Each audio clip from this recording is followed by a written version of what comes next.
Welcome to the Ware School Committee for Wednesday, April 8th, 2026. Please rise for the Pledge of Allegiance. Pledge allegiance to the flag of the United States of America and to the republic for which it stands, one nation, under God, indivisible, with liberty and justice for all. First on the agenda, warrants and payroll for Wednesday, April 8th. Do we have a motion? Do you want to move or second? It doesn't matter. We'll flip-flop. All right. I would like to make a motion to approve the warrants and payroll for Wednesday, April 8th, 2026. Second.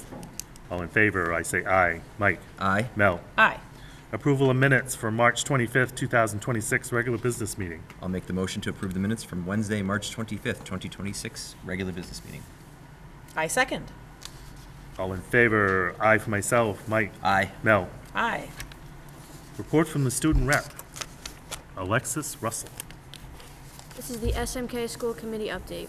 Good evening. SMK ended the month of March by recognizing over 100 students that participated in the Sick to Reading Challenge, sponsored by the Springfield Thunderbirds. On March 30th, Boomer the Thunderbirds mascot made a special visit to SMK to hand out literacy certificates and take photos with the students. Pre-K and kindergarten registration opened online on April 1st for the 2026 to 2027 school year.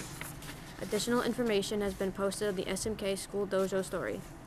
ELA MCAS began today and will continue tomorrow for all third graders. SMK would like to thank Walmart for generously donating 2 bikes to the MCAS raffle prizes. On April 10th, the Ware Junior Senior High School Sociedad Honoraria Hispanica will be setting up learning stations in the SMK cafeteria for all third graders. Students will have the opportunity to learn about Hispanic culture and earn some prizes. Important reminders. Report cards went home on April 6th for students in grades 1 through 3rd. Title I is offering a family math night on Thursday, April 9th from 6 to 7 p.m. in the Ware Middle School cafeteria for grades K through 6. Games, prizes, and refreshments will be offered. This is the Ware Middle School Committee update. Another MCAS season is upon us again. This week we are conducting makeups for any student who missed section of ELA MCAS last week. Our focus will shift to math and science for grade 5 coming in early May. We want to remind everyone to get a good night's sleep prior to and that breakfast and snacks are available here at school for every student on testing days. For the next 6 weeks, 4th and 5th grade ELA classes will be piloting 2 different possible curricula. Starting this week, for 3 weeks, we will be piloting CKLA by Amplify, and 3 weeks following that, we will be piloting Wit and Wisdom. At the end of the 6-week period, the Literacy Curriculum Council will review the strengths and challenges of each program and determine the best fit for our students, with the goal of moving forward with purchases and training for successful implementation in the fall. Upcoming dates. Quarter 3 report cards were distributed this past Monday. Tomorrow, Title I will have their math night from 6 to 7 in the Ware Middle School cafeteria for students in grades K through 6 and their families. Please join us for a fun night of math and games and activities with prizes and refreshments. The homeroom with the highest students' attendance at this event will receive a popsicle party. This Friday, April 10th, is the 3rd annual Paint Night presented by the Ware Middle School PTO. It is open to Ware Middle School students and their families from 6 to 8 p.m. This event this year has been a lot of fun for the past 2 years, and we hope to see a lot of families there this year. Next Monday, April 13th, is our next Spirit Day here at Ware Middle School. It is Dress Like Your Favorite Subject Day. We can't wait to see the originality and creativity of how our students come dressed for this. Next, Wednesday, April 15th, is our Ware Middle School PTO meeting at 6 p.m. It will be held once again by a hybrid-style meeting. Join us in person at the middle school in room 23 or join us virtually. The link will be sent out next Wednesday afternoon. The Ware Middle School remains committed to academic excellence, strong relationships, and community partnerships, and we thank you for your continued support. This is the Ware Junior Senior High School Committee update. April is the time of 32-degree mornings, beautiful afternoons, and then very chilly evenings by the time after school. Athletic games begin, but at least the grass is turning green and the large snow piles are gone. On Thursday, April 2nd, the Credit for Life Fair sponsored by Country Bank took place in the Ware Junior High School Gymnasium. In addition to the senior class, students from Palmer High School and Belchertown High School also attended this event. Programs like this highlight the importance of learning financial responsibility at a young age, helping students build the essential life skills for their future.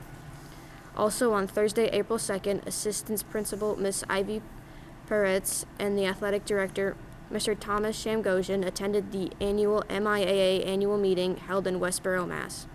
Topics discussed at the meeting include the impact of coaches on the student athletes they coach, addressing hate in school sports, and the importance of regular check-ins with students regarding physical and emotional health. The group was also treated to a powerful presentation entitled From Tragedy to Triumph, the Rhode Island Hockey Story.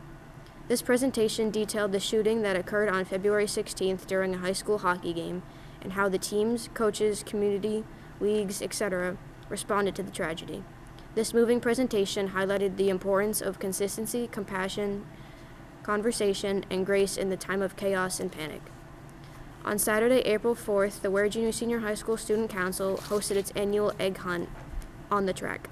Over 100 local children attended this joyous event that included not only the egg hunt, but also raffles, face painting, a bake sale, and a surprise special guest.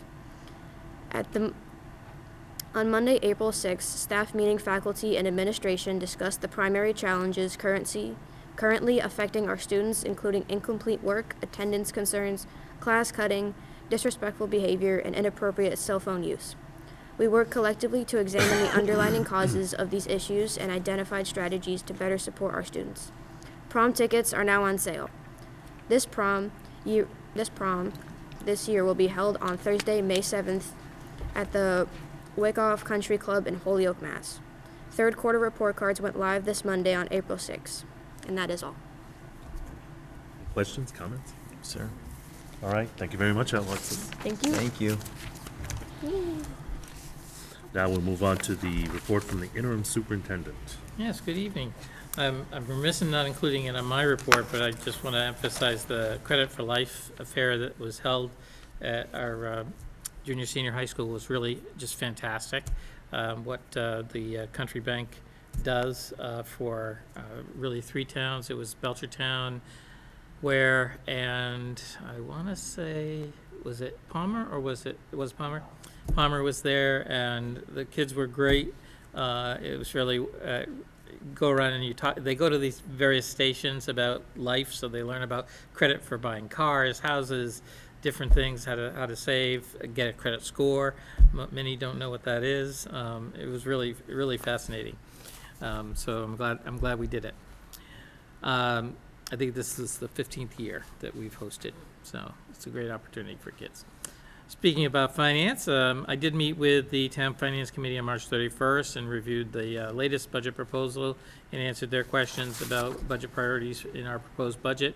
I think because Mr. Puckett and I worked to meet the guidance that the town manager provided us early on, the Finance Committee was supportive of our budget. They didn't take a vote or anything, but I felt very welcome there and that the budget was welcome.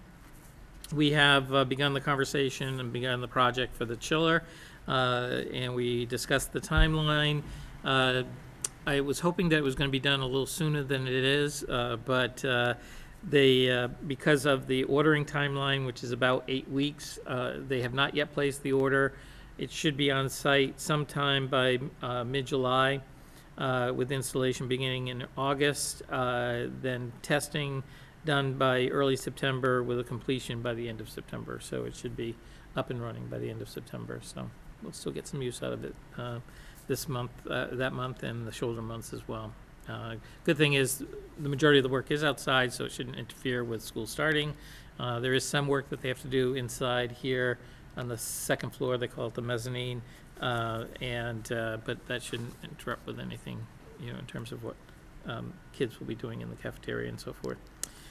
We are making progress in eliminating our vacancies. We did have another resignation in March with a 7th grade science teacher, and we're working to fill that.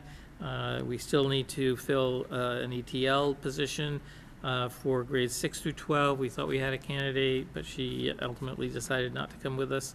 And we do have a retirement coming up in May for a social studies teacher here at, again, in the middle school, or excuse me, in the grade 8.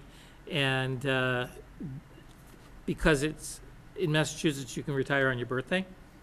So that's when teachers do it. So we will have a long-term sub from the end of that time period to the end of the school year. And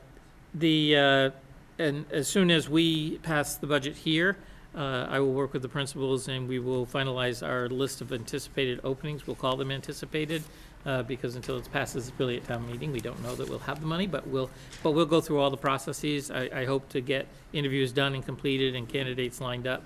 So as soon as the town meeting passes the budget, and I'm sure they will, the only hiccup is I understand they've moved it now to June.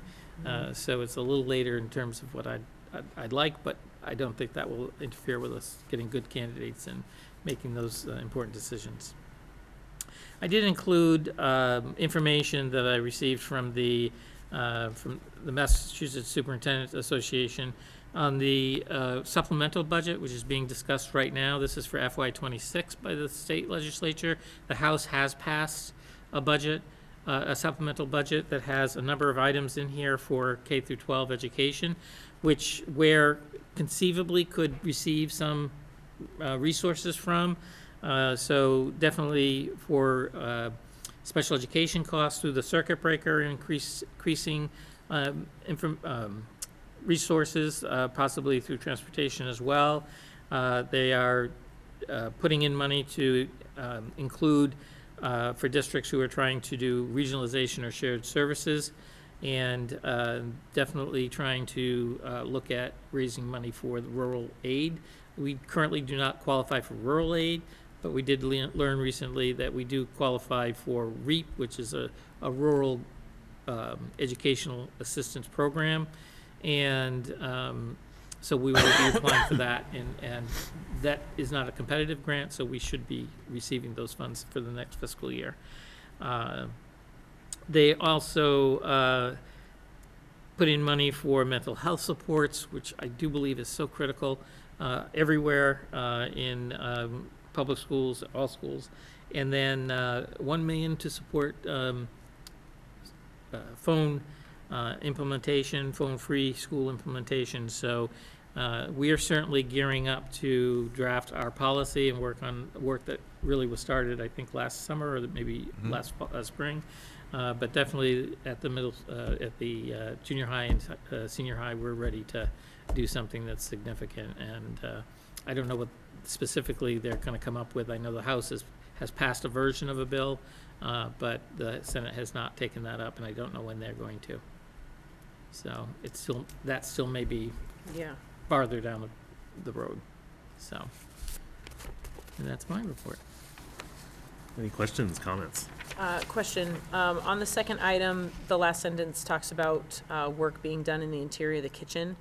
Is that regarding the stove that has leaked twice? No, that's still the chiller project. Okay. So there are pumps that are over that area that will be linked to the chiller. Okay. So that the rooms that do have air conditioning, and many don't, will be able to get it connected. So the stove was really fixed that day. Okay. This was a brand new stove, and Because we had a leak prior. we had a leak prior. That was on the other end of the area. Got That was it. a different stove. It's different stuff. But this one did break and was repaired. A new one couldn't be repaired, so a new one had to be purchased. And there was a gas leak. A fitting just wasn't tightened or became loose. I forget when they got it. I think it was in January, maybe. So different aspects of using it just loosened it up. So.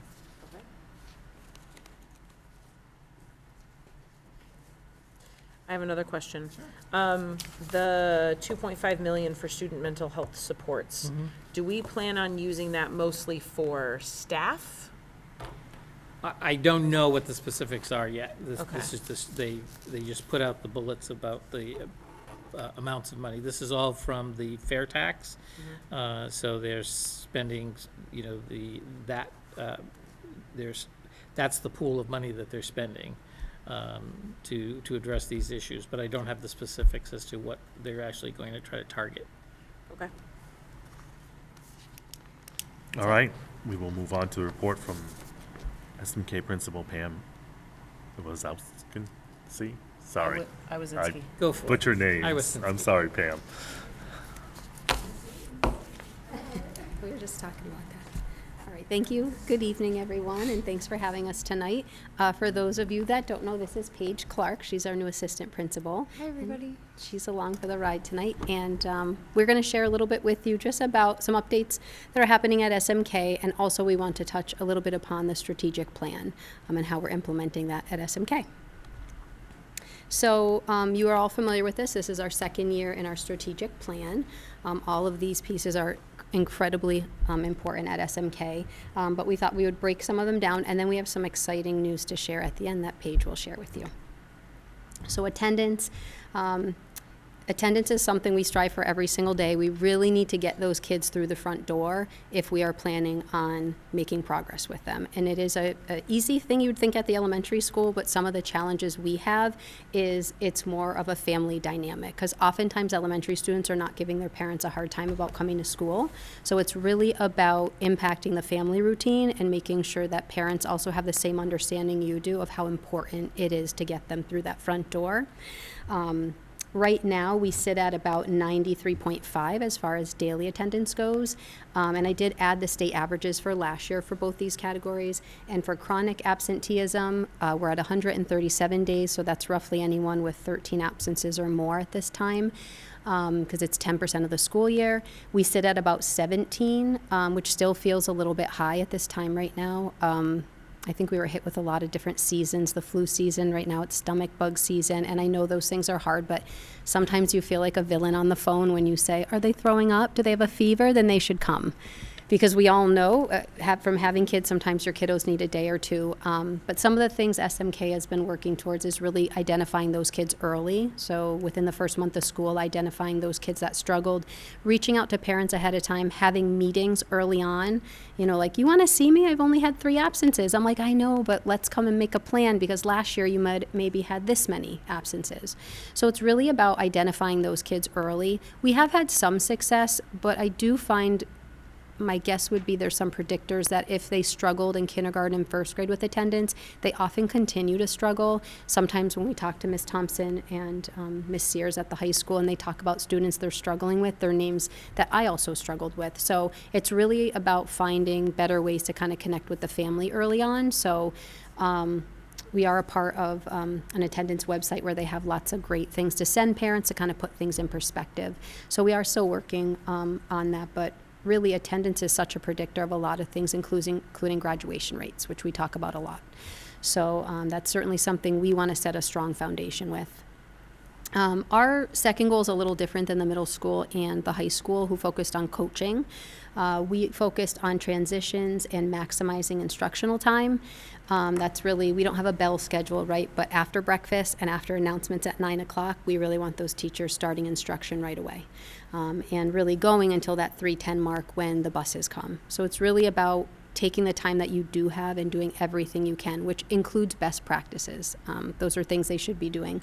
And we'll mention that a little bit in 3, some of those focus areas. But for us, it's the early literacy and math skills, kind of driving home that strong foundation and the consistency of those best practices. So those are things we're striving for every day.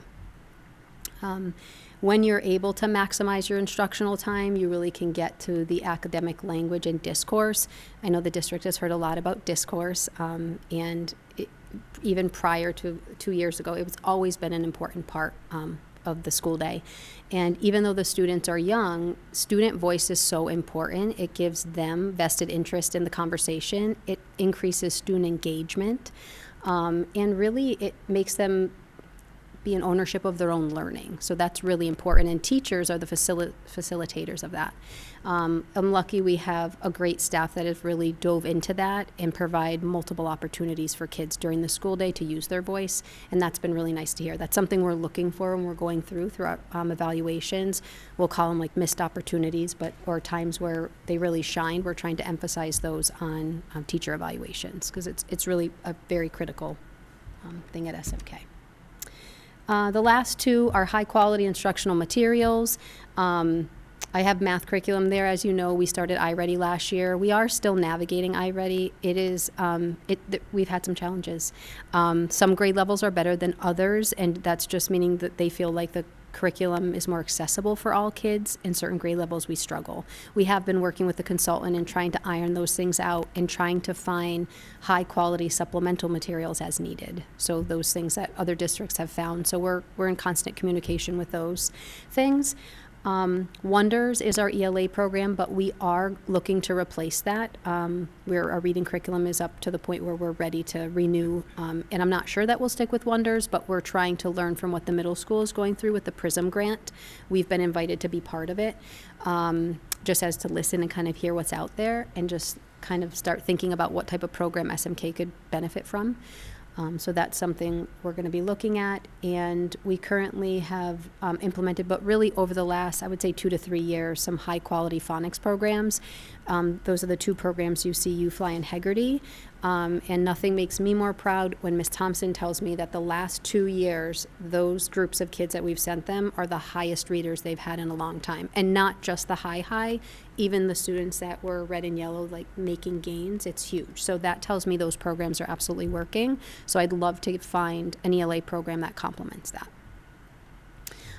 Last is our increased parental involvement, and it's nice the way it is at the bottom because it really ties into everything. If you have increased parent involvement, the kids are often, their attendance is much better, behaviors are often better. Student achievement is often higher. So this is really a critical one. And it feels, again, like it should be pretty easy at SMK. We have those families that come to everything, are involved. If their child might lose some recess time, they're calling and asking what happened, right? They're involved, they're there, they want to support.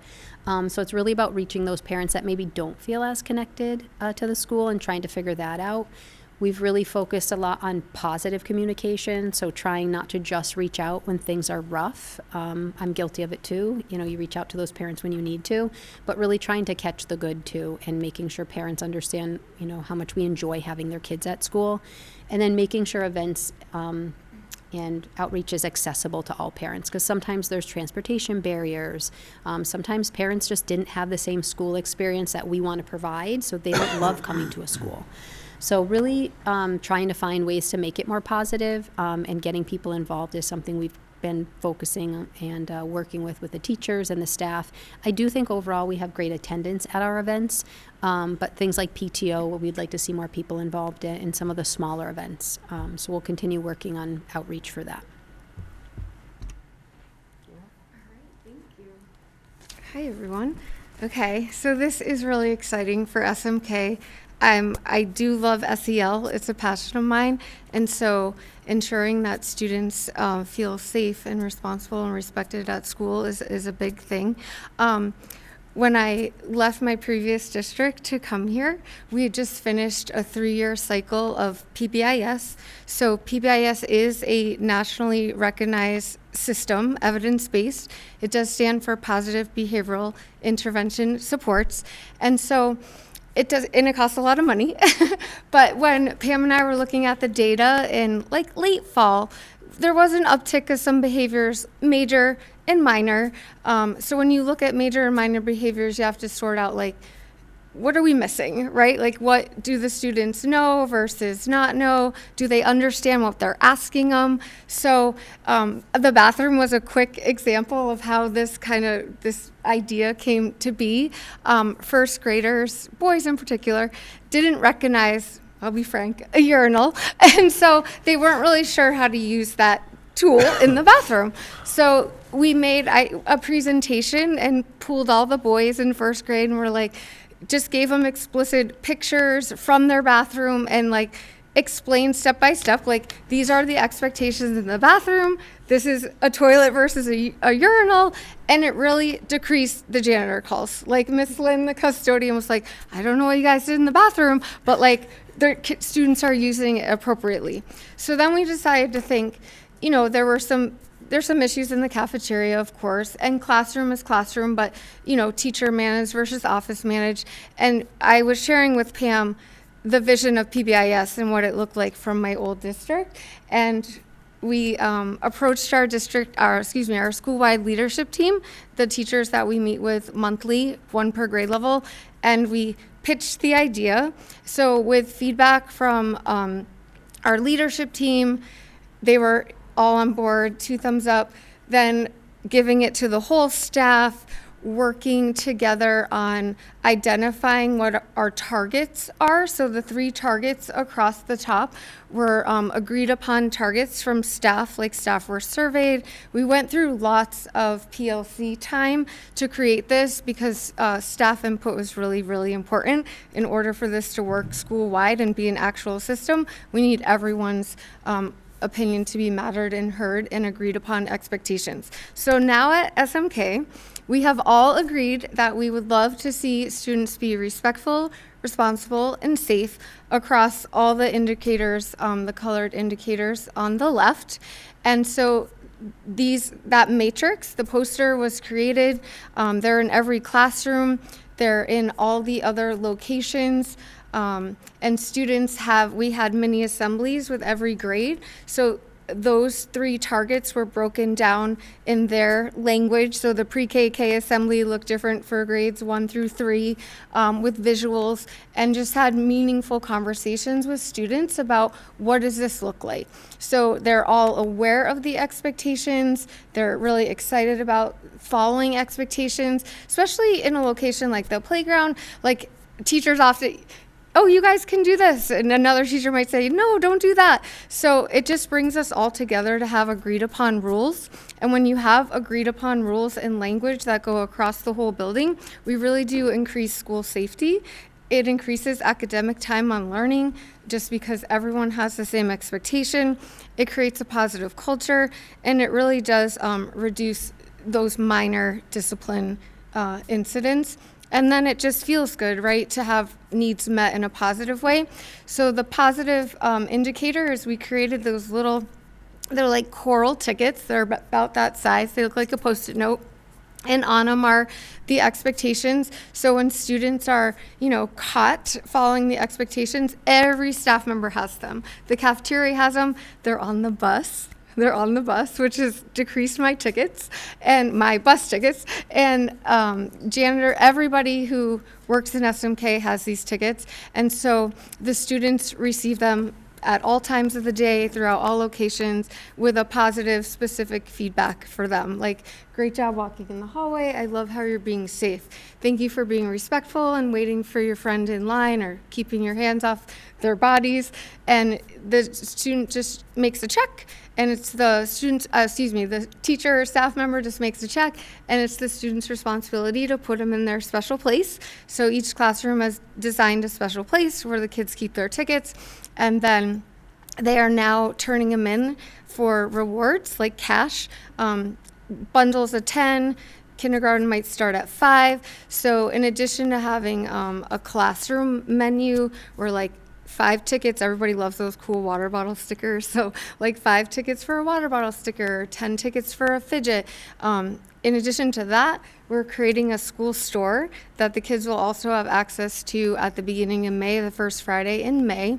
So again, we started March 23rd, behind the scenes, but we were able to finally launch it on March 23rd.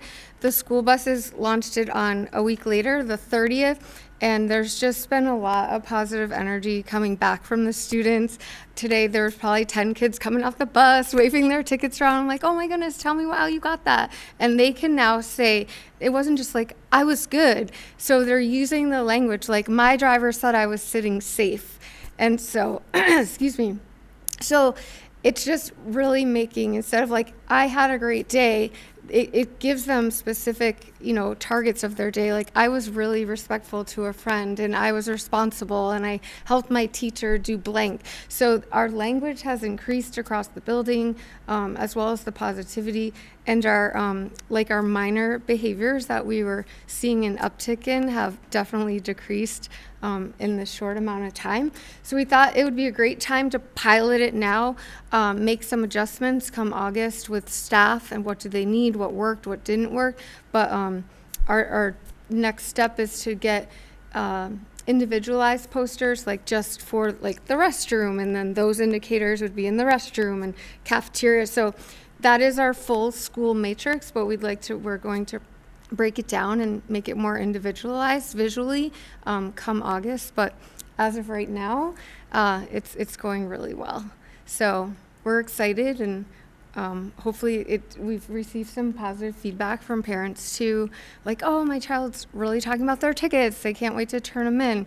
So capturing positivity is just, it's a powerful thing. Like Pam was saying, we try to, in addition to you have to share disappointing or negative news, positivity goes a long way as well. So it's increasing our parent to our school to home communication in a positive way.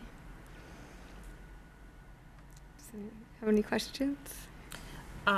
Yeah, so I'm glad to hear that you've got the infrastructure nailed down, because that's the hardest part of this, right? Like knowing where to put the tickets, where to store the tickets, Yeah. like, because you hand a kindergartner a ticket as they're walking down the hallway, they don't have it 3 minutes later. So Correct. I'm glad to hear you have the infrastructure under control. Congratulations on this. This is really good stuff. PBIS is a big part of obviously a lot of really successful schools. For sure. I do have one pointer, one tip.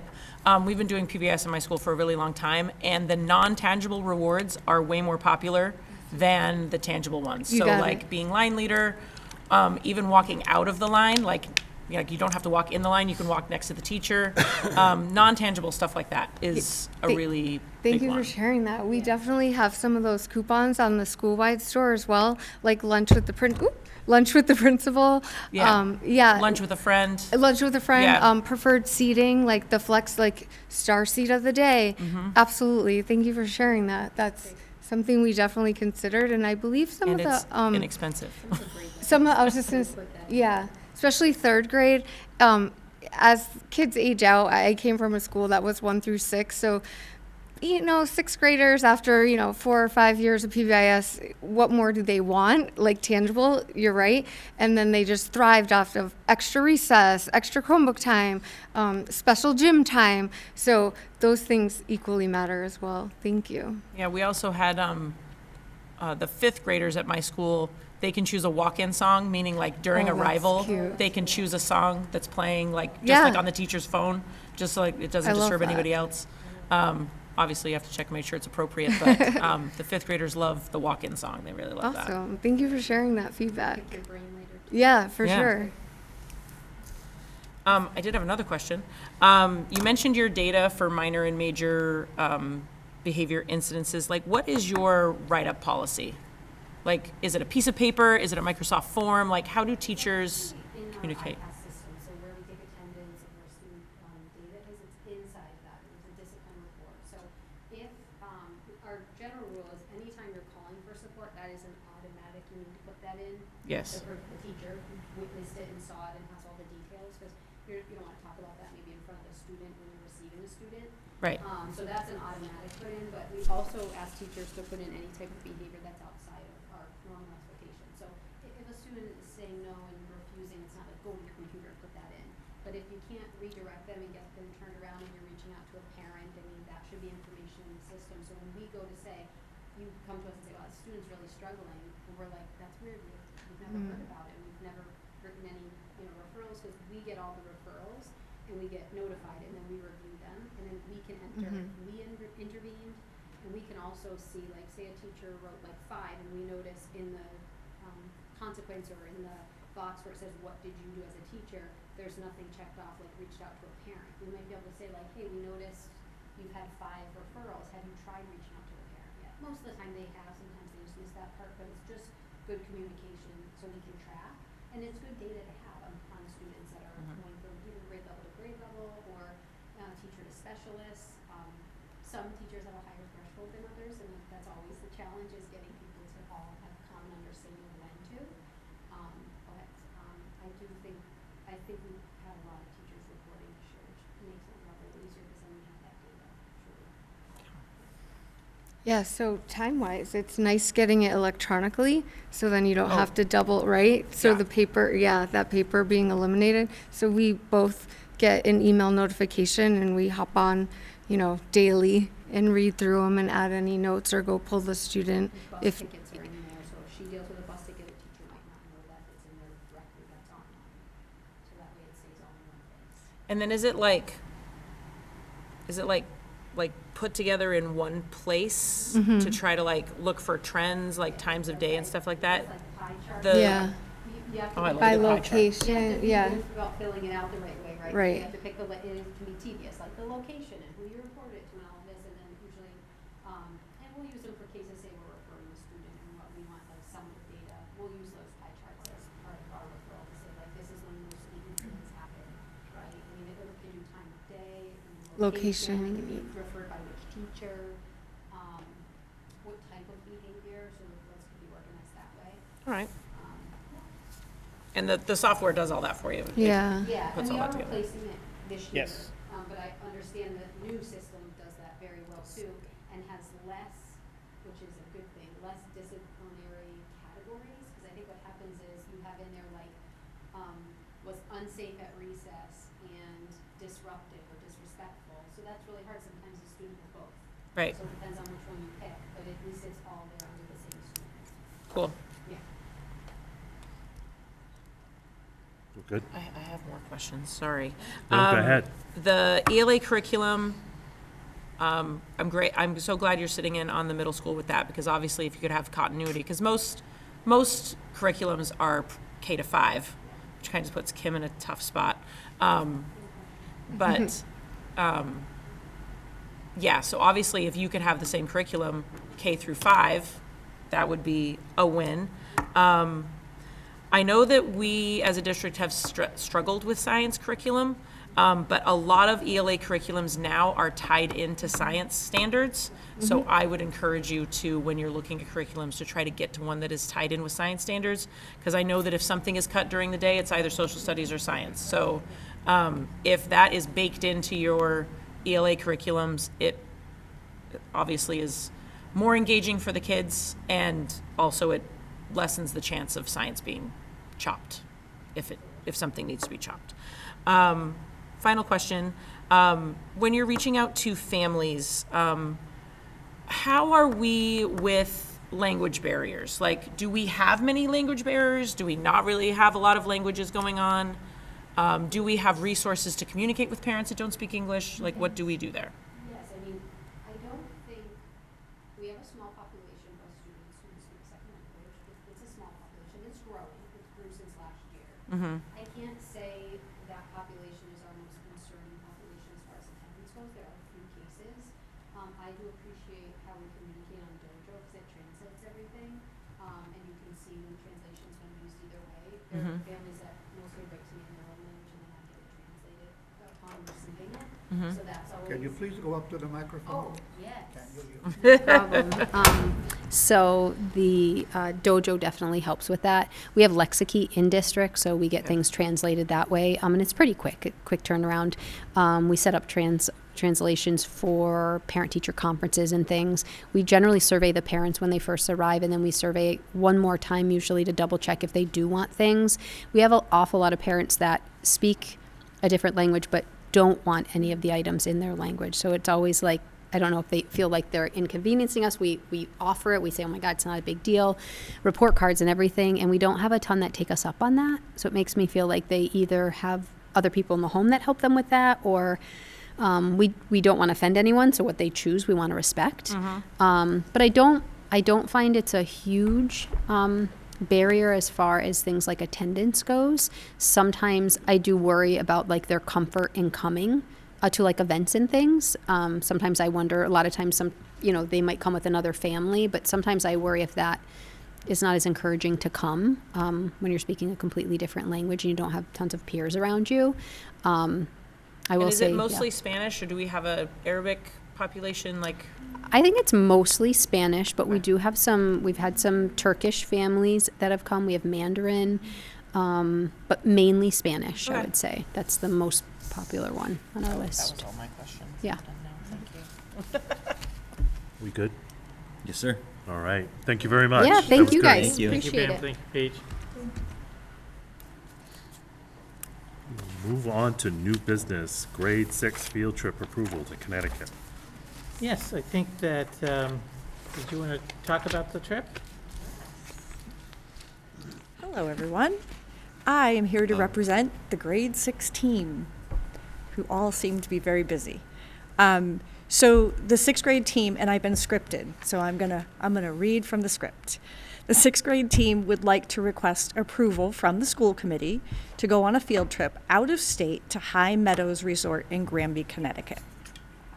The purpose of the trip would be to congratulate the students on finishing their time at Ware Middle School while promoting their social well-being by having them interact in a low-stress, fun-filled, and physically active day.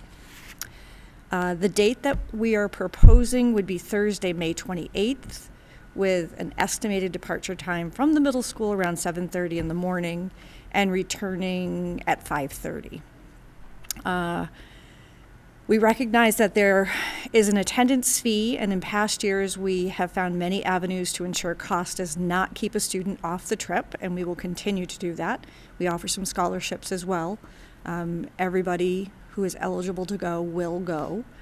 And a number has not been finalized yet. The grade has been fundraising since the beginning of the year. There have been many water bottle stickers and stencils sold.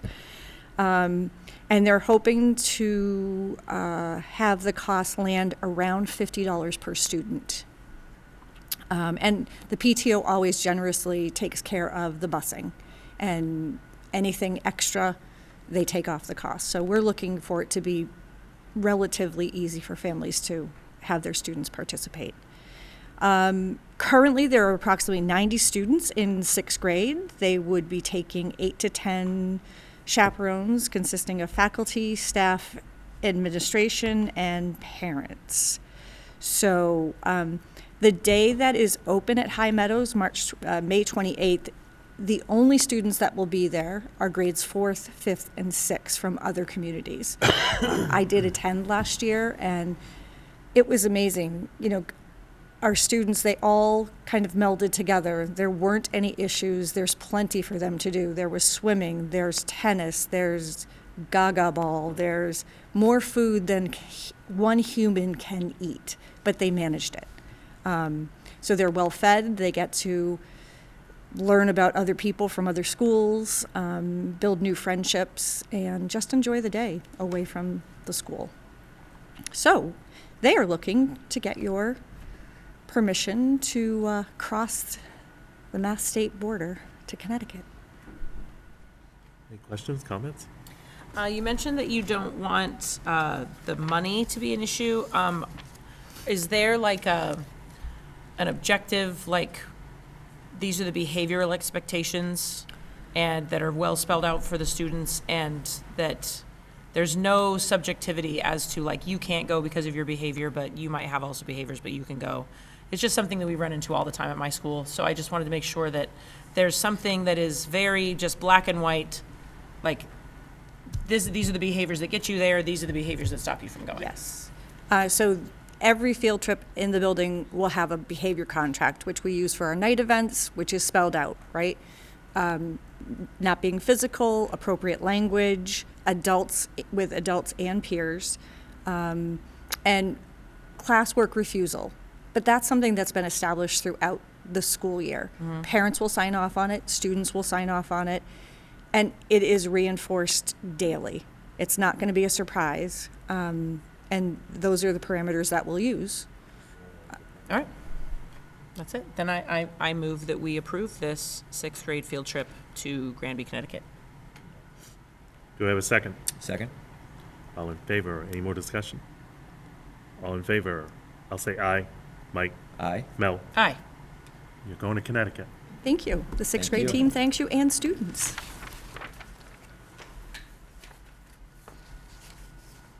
we're gonna go through all the new business, and one of the new business things we have to do is, before we have the public hearing, we have to approve a budget that can go to the public hearing. Yes. So the next thing we'll do is approve our budget, which was presented to us at the last meeting, Yes, and it is now in balance. it is Got in it. balance. There was some slight changes, very minor, but it's still, I think it was 4.33 the last time we met. It's now at 4.0 as a balanced budget.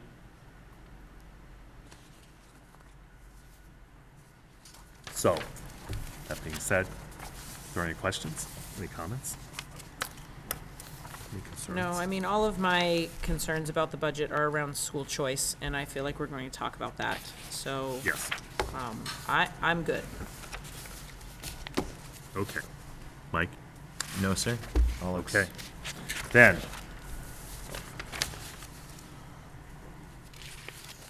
I will make the motion. We have to approve it. We have to approve it in like 2 steps in order to approve this budget. And we will be using the rule of necessity for the first motion only.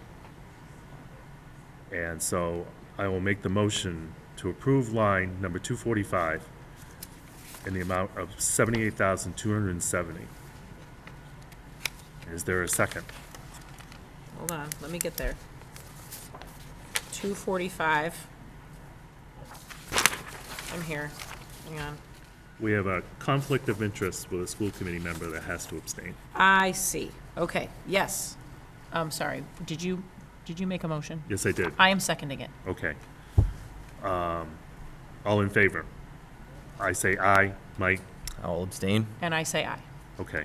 The rule of necessity is, the motion passes, because the rule of necessity is those that can vote, and if it's a majority, which it is, more than a majority, it's unanimous, then the motion passes. The next thing we're gonna do is, I'll make a motion to move the total fiscal year, Ware Public Schools proposed fiscal year 27 budget, less line item number 245 in the amount of $18,901,731. That is net school spending, I believe, and transportation. Correct. Do we have a second? Second. All in favor? Any discussion? Nope. All in favor? I say aye. Mike? Aye. Mel? Aye. Motion passes. And now we have a budget for the public hearing. What I'm going to do first, though, is finish up the new business, then we'll go to that. So, next thing is the Ware Teachers Association contract. They did vote on Monday, I believe, and it was passed, and now it is our turn to pass it. What's that? Congratulations, Fantastic. that's great. We do not have to go to executive session because obviously we have some members missing, so we don't need to do that discussion. And Mel and I were on the subcommittee, so we already know what's in it that's the easiest way to put it. And so I will make the motion to approve the Ware Teachers Association contract that was agreed upon. And everybody's has copies, or will get copies. No, they have copies, so they know what was agreed upon. So that is not going to be, if there's any questions. Do we have a second? I second it. Okay, no discussion. All in favor, I say aye. Mike I will abstain. and Mel. Aye. Rule of necessity is going into effect again. It is unanimous because of the fact that only, because we all voted in the affirmative, and therefore, the Ware Teachers Contract Association contract is approved. You guys have a contract. Congratulations. Congratulations. Good stuff. I just want to add that I've Just done pass many it of down these, after, just accept and your- the partnership that the two groups did in working together to make this possible was fantastic, so. I was going to speak at comments and concerns about the same thing, but yes, I mean, very much so. We are very appreciated that it was done in record time, and it was all respectful, and thank you. It was done in record time because we talked. And like you said, we were respectful. No, I've been on a lot of these, trust Yeah, me, you know. Me too. I think it's And 4 or 5. some of them were brutal, You would notice I only had my eyes on notebooks during some meetings in previous years because I didn't want to look up. I'll throw a name out there. Chris Desjardins subbed on one of them years ago. And he walked out, he says, do you go through that all the time? It's like, yep. And he said, find someone else to take the other person's, because he says, I don't want to be a part of this, sorry. There can And be so- some strong personalities, Yes. but I think this time it Yes. was definitely more productive and Yes. cooperative. And, yeah, there was, we talked, we went back and forth, we talked, and we explained our positions, and as opposed to what it's been in the past, I'll just say that. And, no, it was, yeah, it was real nice. 10 out of 10. It was real nice. So, 3 more contracts to go, paras, custodians, and the association. And hopefully, those have been going good too, so Yes. hopefully we'll be done soon. School choice seat opening for grade 1, seeking an approval. Yes, so we have a family who's moving out of town, and we don't have any current grade 1 school choice openings, and so they asked if we would consider that. It really is a vote of the school committee, because you already established your seats, so you would have to approve 1 more seat for school choice. Any questions, comments? Do we have a lot of first graders? Well, this student is already sitting in one of the seats, but yes, there's. Oh, they're a current first They're grader? current, they're 85, Okay. or And how many does that put in each classroom? roughly 20 to 21, depending on the Okay. grouping. That's not terrible. But they're already sitting there. Right. So you need a motion to approve. need a motion to approve. Singular seat in Yes, grade 1. for grade 1. I'll make the motion to approve the singular seat for grade 1. I second. Okay. And I'll just point out, Oh. we don't have a wait list, because if we had a wait list from a prior, this would be a little messier. So it's a straight shot to have the student go into that seat. Perfect. Otherwise, we'd have to open school choice and allow somebody else to compete for the seat. Gotcha. Got it.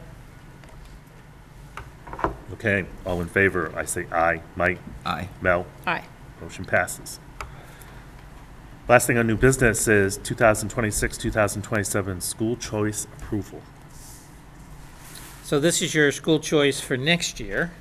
And as the principals, I think as they've done in the past, to look at their rising population of students, and if there's any vacant seats that they think can be afforded by opening a school choice seat.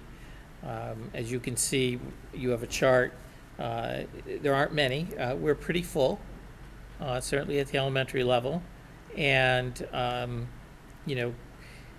school choice is both has its positives and its negatives as well. And really where we have, I think, a great opportunity for school choice is our high school. And because we are really under populated in terms of what we can accommodate with the existing number of staff without having to add any staff. So that's why you see the numbers that you do for grade 9 through 12. And they vary, greatly from the elementary grades. So those are the numbers that I'm recommending, because those are the numbers the principals feel comfortable coming forward with. Any questions, comments? I have a question. So I'm just trying to understand where we get these numbers. So obviously the anticipated enrollment is based on current students we have. Right. And then you've got to think about like could some kids move in? Could some kids leave? Like, so there's wiggle room there. And then I'm just curious how you get to this anticipated school choice openings, because like none of these equal the same number. Does Right. that make sense? Yeah. So I'm just curious where we get that number. Yeah, oh, did they already leave? So, in prior lives, I had a fancy formula that I used and applied to all the classes and so forth, to be able to accommodate for, like, historical move-ins and so forth like that. But that's essentially what they do, is they look at the number of students that they have, some prior knowledge about maybe that students might be leaving at the end of the year, things like that. And then they essentially look at, trying to keep the class sizes at the guidelines that they want to keep them at, under 22 or 20 for the elementary classes, probably 24 for the upper elementary and middle school, and the junior high. And then it varies so greatly at the high school because it really is course dependent. So an AP class may only have 10. I am mandating that we do not run classes that are smaller than 10, because it's just not a good use of our, there are other classes that we need to run if that's the case. And so, but 10, I think, an AP class, that might be what we have to run it at. I'd love it to be 15. So, getting school choice to fill that would be wonderful. And I think that's actually a selling point, is that our class sizes are small, but we're still able to run an AP level class in pretty much all the content areas. Right. So those are the criteria that they used, and then they came up with the numbers. I mean, they also look at the current dynamic in that class, again, because they know it. So if they think that it's such that they don't want to introduce a new dynamic to the elements, they chose not to open it up for school choice, even though it may have the same number of kids as another one where they said, okay, I will take school choice in that grade. So it's just highly subjective. It's very subjective. Okay, Yeah. got it. That's it. Bless you. So, I will make a motion to accept the 2026-2027 school choice as it has been presented. Do we have a second? I'll second. All in favor? I'll say aye. Mike? Aye. Mel? Aye. Motion passes. Thank you. I think now we will go into the public hearing for the fiscal year 27 budget. So I will make a motion to open up the public hearing for the fiscal year 27 budget and to come back to our regular meeting once we're done with that public hearing. Great. Do we have a second? I'll second. All in favor? I say aye. Mike? Aye. Mel? Aye. He's got to get set up.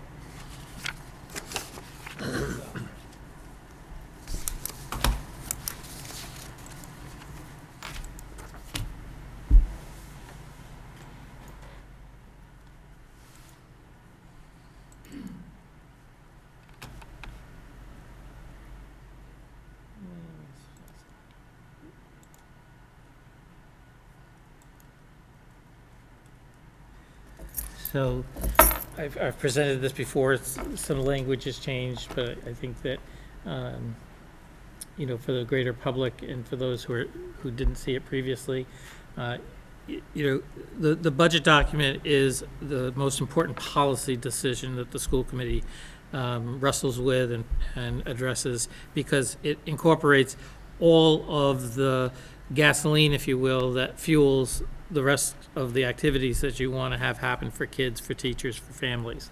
So passing this budget and approving this budget as we've presented and the iterations that it's gone through, I think will pay off greatly for what we're trying to accomplish here and where in terms of the results that we're looking for. So the net school spending budget is going up 2.99%. For a total of $478,597,000, and then transportation is going up $250,404. I forgot the total, but I think it's 2.5 million, something like that. But that's a total of 11%. That's a contract that's still outstanding. That could be very different when we get to the end game, when we're looking at who has submitted a bid. But that's what our best guess for now. We do have three unions that we're negotiating with. We actually have 2 bargaining groups. I've got to get approval, but we have the secretaries, and then we have the food services.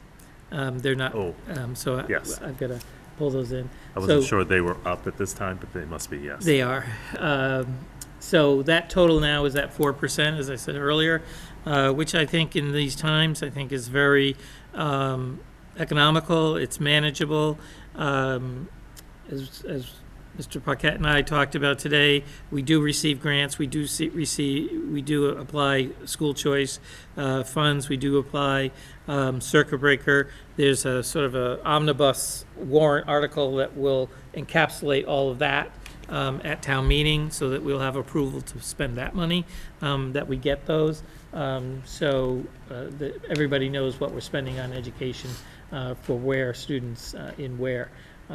Totally separate is Pathfinder, and that will be a different warrant article.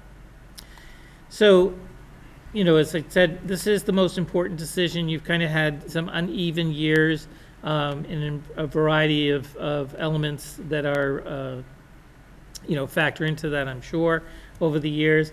But we really need to be focused on getting all of our students prepared to graduate by the 12th grade. And everybody will take a slightly different path to get there, and it may not be within the 13 years that one group of kids do it. They may take 14, some may take 15, and that part doesn't matter. What matters is that we offer the kind of quality teaching and learning opportunities that get them the right amount of education and interest to be able to prepare them to go out into the world around them. And I think that this budget does that. Our focus is going to be on our goals. You've seen these earlier with Pam's presentation. They're the same at the district level. And we need to improve attendance. We've got to get that 93% at her school, and I think it's 91 at the high school, and the middle school was literally in the middle. And we've got to get kids in the high 90s. We've got to get them coming to school. We don't want them to come sick, but we want them to come every day that they are not sick, and we want them to be interested, engaged. We want them to have voice. I am so excited that they're introducing PBIS at SMK. It is so needed, and it's a wonderful umbrella about how we should think about we want to build community in our elementary school, and I think it's a great modeling for what parents can have as opportunities at home. Pam talked about family dynamic. We appreciate the diversity of family dynamic. It's great. It adds so much to what we offer in our schools. But at the same time, there are some grounding practices that we all have to understand so that we can get along. And that's critical, and PBIS I think is a great resource for that, and I would like to see it expand certainly through the middle school, and I've seen elements of it at a high school level. It's much more difficult to do, but there's certainly elements of it that can get into the high school level at some points. But engaging parents is going to be a focus of some work that we're going to do this summer with the leadership team, because again, we've got to be on the same page with them. So we've got to figure out, what, and I want to be clear, we don't need them to come in to every meeting that we have at night. That's not our objective. Our objective, to me, is we've got to get them on the same page about making learning the focus for their kids. So we've got to give them opportunities to tell us, how do your kids learn best? How do you want your kids to understand how to do homework. You know, what are the practices you want to have in your household that work well for you? Are those some things that we could do here, that we could talk to them about, so they know we're talking about the same thing? You know, parents do homework differently. Some allow their kids to have music. Some parents don't. We can talk about that if we get on the same page around just making homework the focus. And so getting parents engaged is really critical. The high-quality instructional materials is really critical. I'm so appreciative of Mr. Beckley and his commitment through the capital plan that he's going to help pay for the language arts books that we're going to be, curriculum materials that we're going to be purchasing. And so that's going to be, you know, really critical. Overall, I haven't demoted discourse, but I've broadened it to say we've got to look at some instructional practices. Years ago, I heard that the school district had a big commitment to differentiated instruction, which really is the umbrella of looking at various ways to teach kids who learn differently, across the content areas. Discourse is definitely an element of that, and we've got to do more around getting kids to have voice and engagement through talking to each other, talking to their teachers about what they're learning. That's an important part of learning. Learning is a very social beast, and so you've got to be able to talk to each other about what you're learning and how you're learning. So that is important. But I would like to broaden that over the course of next year and future years to look at other strategies. And again, we should take a look at what we've already done and taught each other in terms of our past work in professional development, and sort of bring it back out if it's still being used in different classrooms, and just make people aware of that. And then I'm going to, again, take some liberty here with our school goals, and I will present this in a more formal way in our plan at a May meeting. We're talking about maximizing learning time. This is, again, a term that's being used at SMK already. I think it speaks more directly to, really, again, more broadly, what we want to do is make sure that when kids are here, that their learning time is the focus. And they come here because they know they're going to learn, and that the focus is on learning. And co-teaching, great strategy, works wonders when you have teachers who want to work together, who have an energy and a commitment to work together. You can't force teachers to work together. It doesn't work. And so I want to loosen the reins, if you will, on that concept, so that people feel comfortable that we're not going to force everybody to do co-teaching. There are certainly elements of understanding that when you have students with special needs or students with a 504 plan, that you might have to have another adult in the classroom to assist and facilitate the plans, absolutely. But co-teaching is much more than that. So we've got to really delineate what that is about. We're going to be talking a lot about MTSS next year. We did just get notice that our accountability is changing, and again, I'll do a presentation on this at our next meeting. And so, given that it's changing, we're going to have more access from DESE, the Department of Elementary and Secondary Education, to help us organize some practices to go forward. I think our strategic plans are right on target for what they're looking for. We just need some time and focus to get it done and implemented. And so that's why you see one of the changes in my slides, accelerating achievement. That's a DESE phrase. You're going to see that a lot next year, because we really need to get people to understand the importance of accountability. That MCAS is important. Yes, it's no longer a graduation requirement. It's still an accountability requirement. And every year that we take MCAS, DESE is required to give us feedback on how our students do. And if our students don't do well, our accountability rankings go down.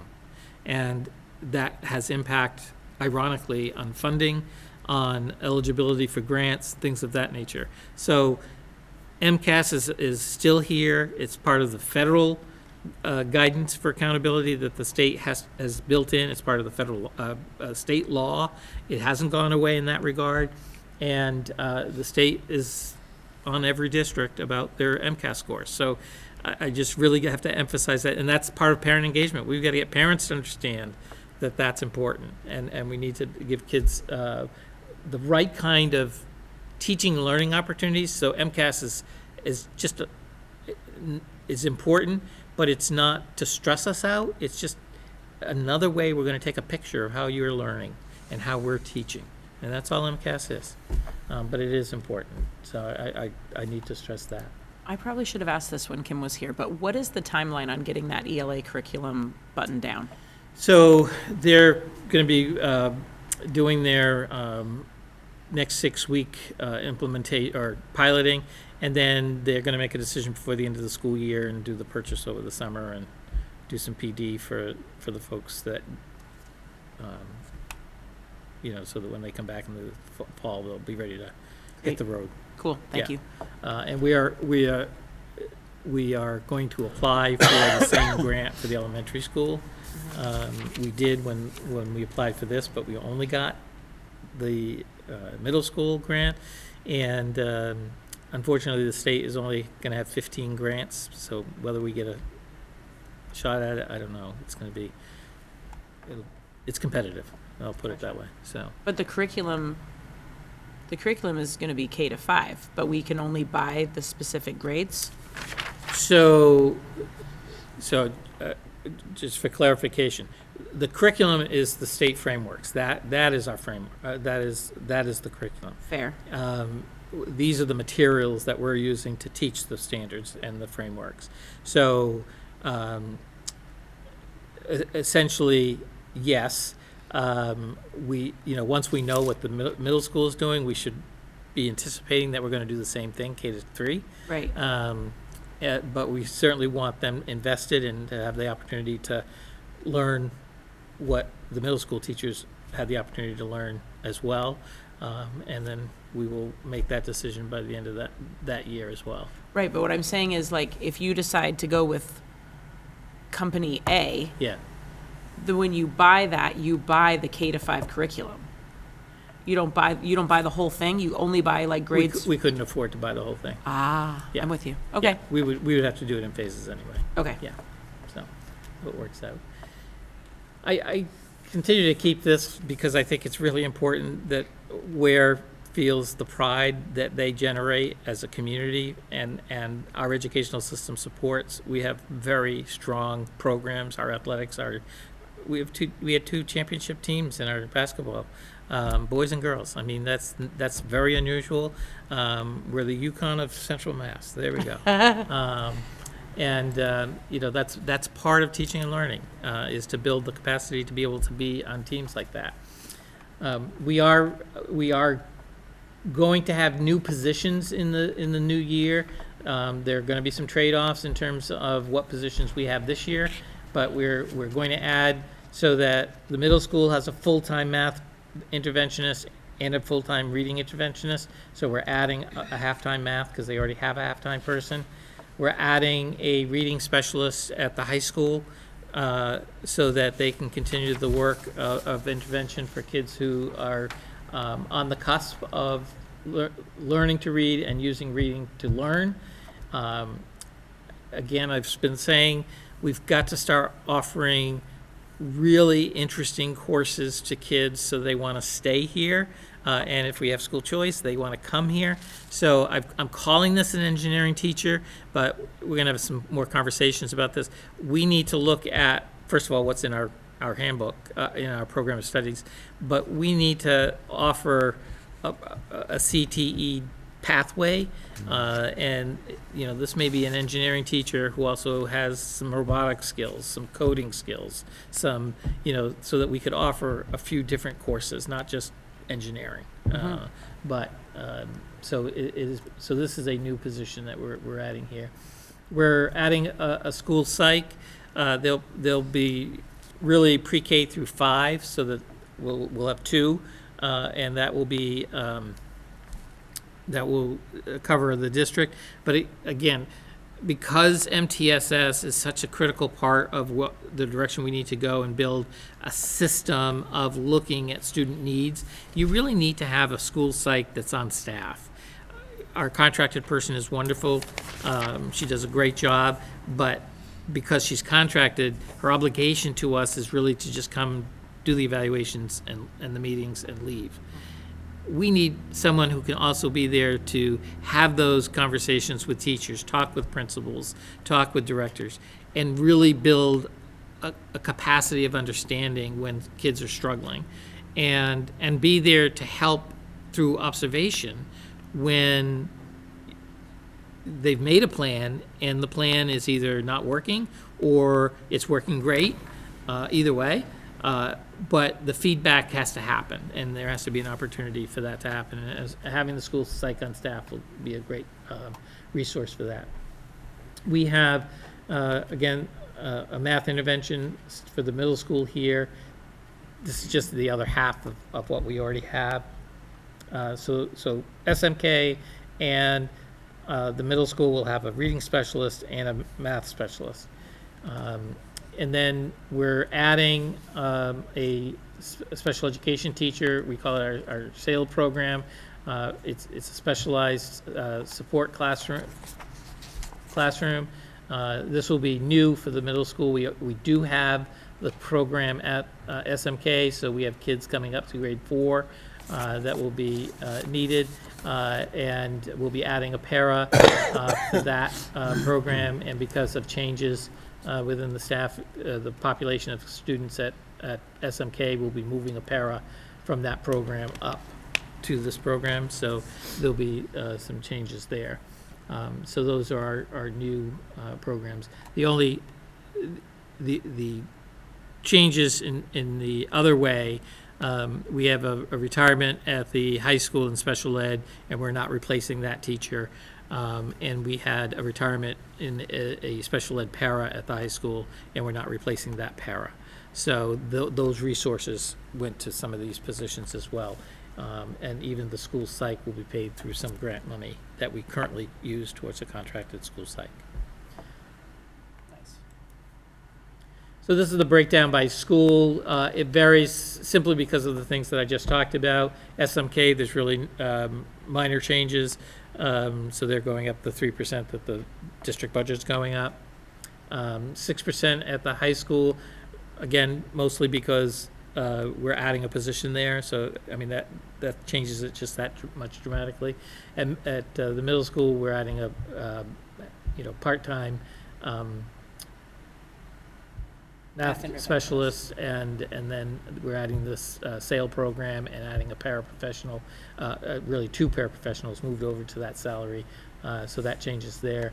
In special education, and maybe I may have to ask Andy to explain it more, but basically, special education costs did not go up. They're really stagnant. This is really an accounting piece where I believe last year in the budget process, they already applied the circuit breaker, so that reduced our tuition amount that was in the budget. This year, for transparency purposes, the whole amount is in the budget. So you see what we're spending on tuitions, mostly some transportation too.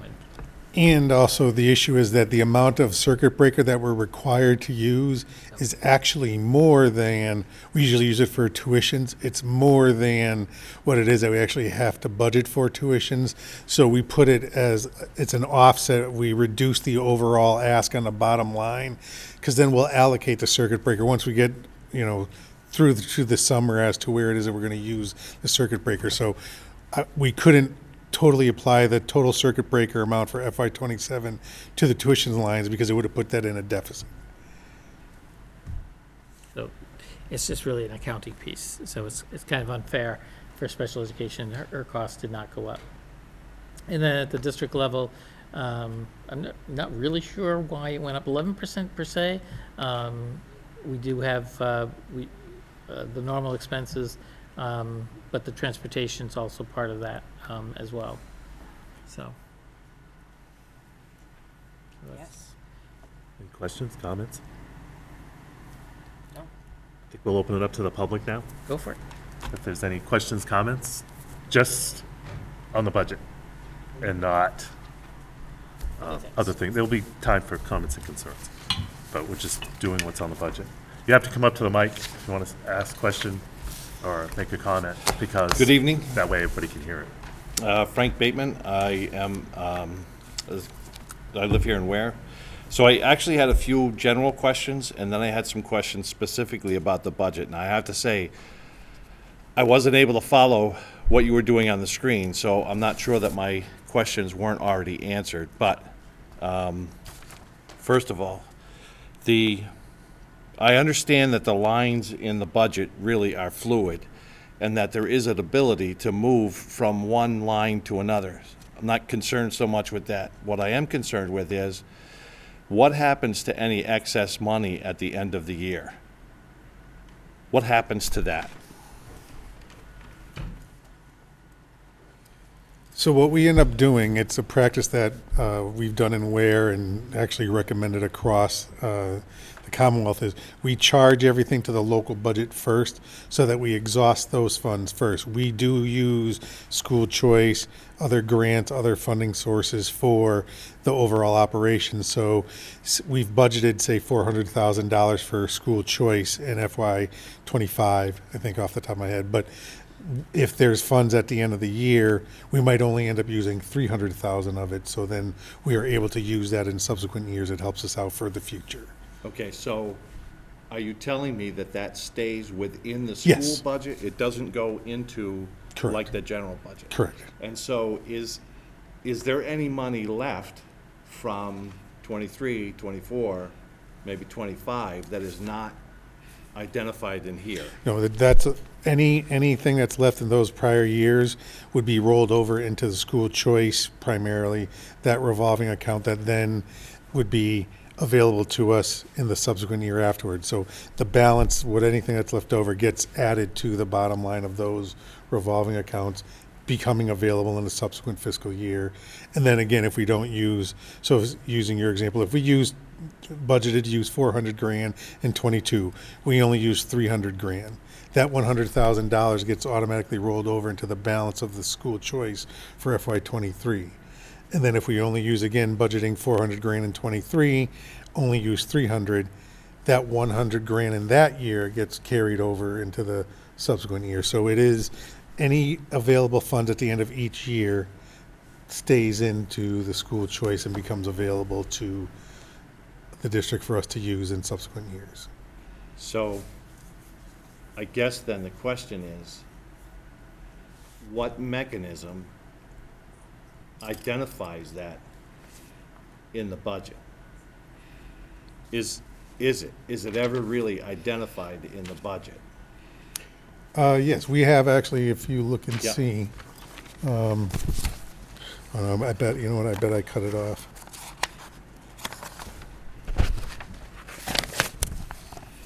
Of course I did. There would be offsets down at the bottom Okay. it would list a school choice, a circuit breaker, the 240 grant, the 262 grant that we have for our offsets to that. So. Okay. Another question that you probably would have to answer is, so again, I understand that the lines are fluid and you have the ability to pull from one to satisfy a need in the other. But is there a mechanism to show, for instance, this year, we took X amount we took 80% from this line, we took 40% from this line, we took 30% from this line, and we put it all in this one line. Is there a way that captures what the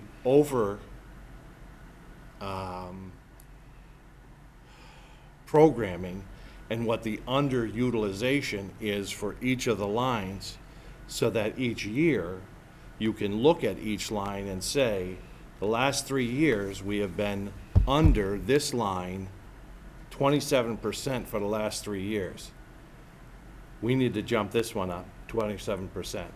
We've been over on these 5, let's take those out. Is there a mechanism for that?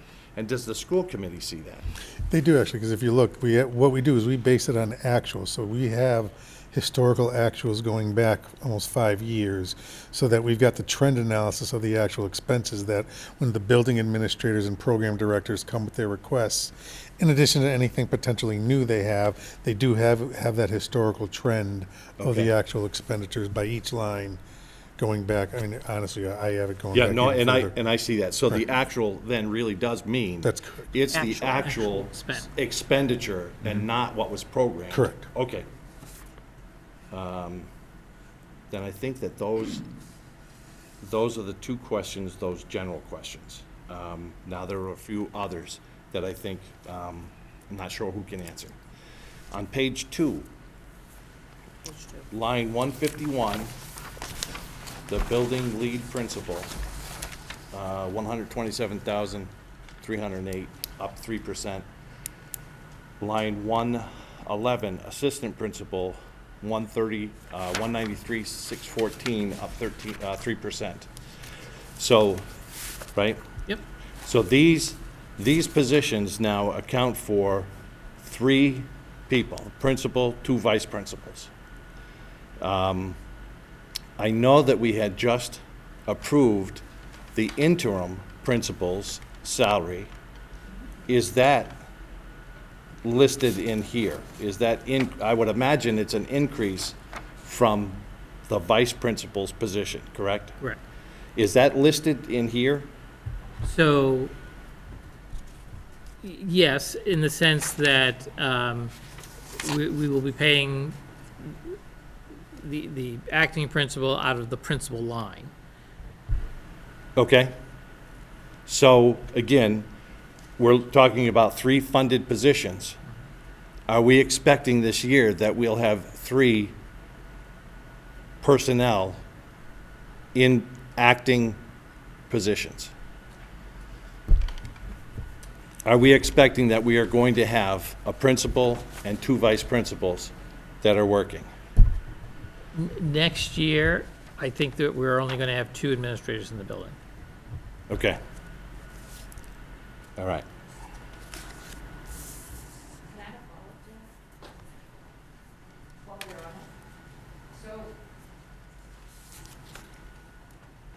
So are these 3 in here because we're going to continue to pay Mr. Slattery? I really can't answer that as directly as I can say that we're going to have 2 principals in here next year, because we're. Can you say if the 3% gets applied if we continue to pay him? It's all about settlement, and I'm Okay. not. We're not there yet.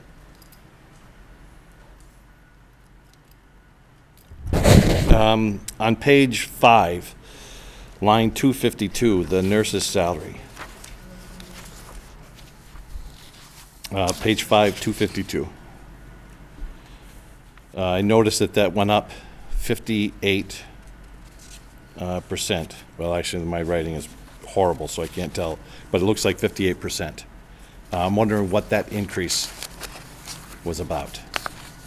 You have to look, if you look at the elementary school, there's a corresponding reduction, so it's shifting of personnel. so- Okay, all right. I didn't. Yep. Thank you. Yep.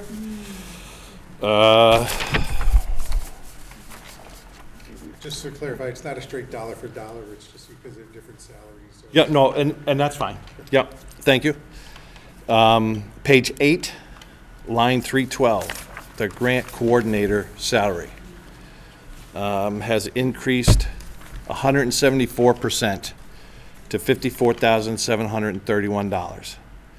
I noticed in the past, we were paying $20,000, and I'm wondering if there's any sort of historical data to say that $20,000 salary got us X amount of grants, and so we are expecting that with a more than doubling of that salary, are we expecting, what is it that we're expecting? So this is an accounting piece again, because the grant that we normally would pay her from, the Title I grant, is being reduced by overall of $65,000. So we had to add money back into the general budget to meet, her current salary. Okay, so I think what you're telling me then is the salary really has always been 54,000, plus or minus a small percentage. She's But actually some paid, she's paid out of several, but yeah, Okay, yes. and some of it was coming from Correct. another spot that's closed off, and so, okay, Correct. okay. Okay, thank you. Go ahead, Stu.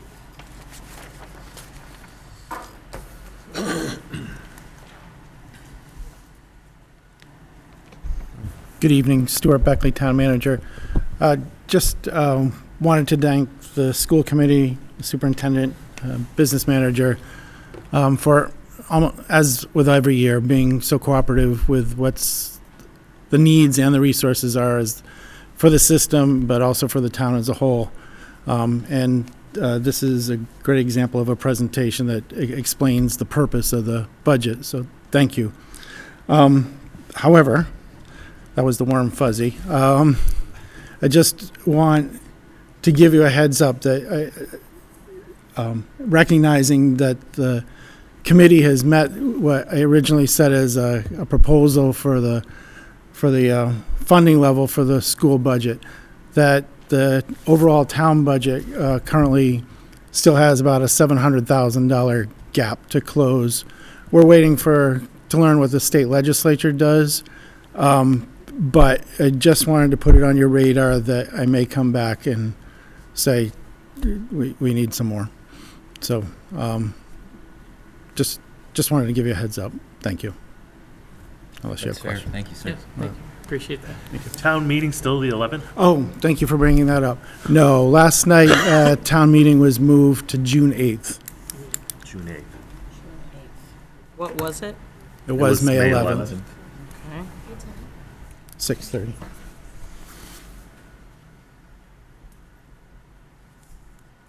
Thank you.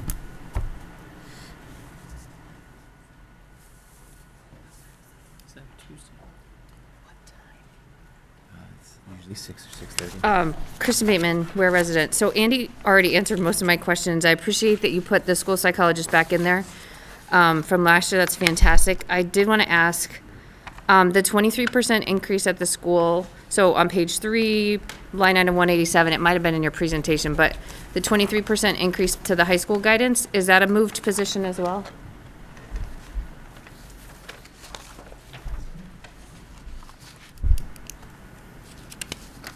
I missed it. Where are we? 187 on page 3. Thank you. So, last year, the district added an adjustment counselor for the 7th and 8th grade. They moved positions, actually. So I think but- this may be a position that was moved from another line or funded from a different source. But there was a position added, I believe in the summer, before, somewhere in July, or June. I'm saying added, but I'm trying to remember the bouncing ball in terms of who was in it. I'm just not sure that it was in this line, so I So, think. yeah, so I think last it's year that he kind of said it piece. was 2 guidance counselors and a social worker that got moved to this line. Right, So is this 4 people now or 3 people? right, it's 4. Now, it was 3 last. Okay, yeah, so we have an adjustment counselor for 7th and 8th grade, we have guidance counselors for essentially the high school. Yeah. And then we have an adjustment counselor for the high school. Okay. And then can I just ask, so, Andy, on page 6, so last year, the collaborative went down, and you had said last year we were down to 2 kids that went to collaboratives. So you just explained that circuit breaker thing, but I wasn't really following. So did this number go up because of circuit breaker or because we have more kids in a collaborative? More kids going to the club. We don't use circuit breaker for the collaborative, we use circuit breaker straight for the private, so that is actual projected students at the collaborative. Do you know how many?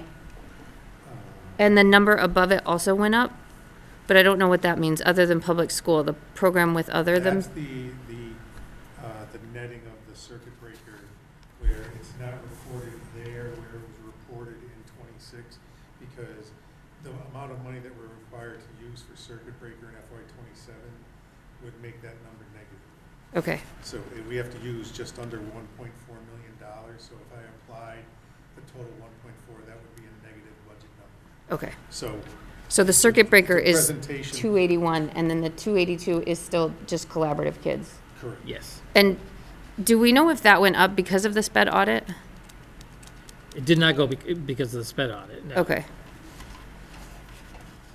I'm just finding. No, that's okay. I was just curious. I was hoping it wasn't more than 3 kids, because that would mean they were really expensive placements, but.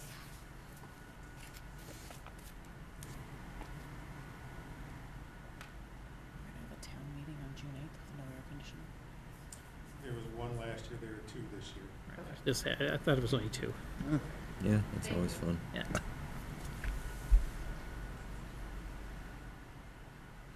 Comments and concerns anymore? No, sir. All right, then I will make the motion to close the public hearing. Second? All in favor? Sorry. I say aye. Mike? Aye. Mel? Aye. Okay, public hearing is now closed.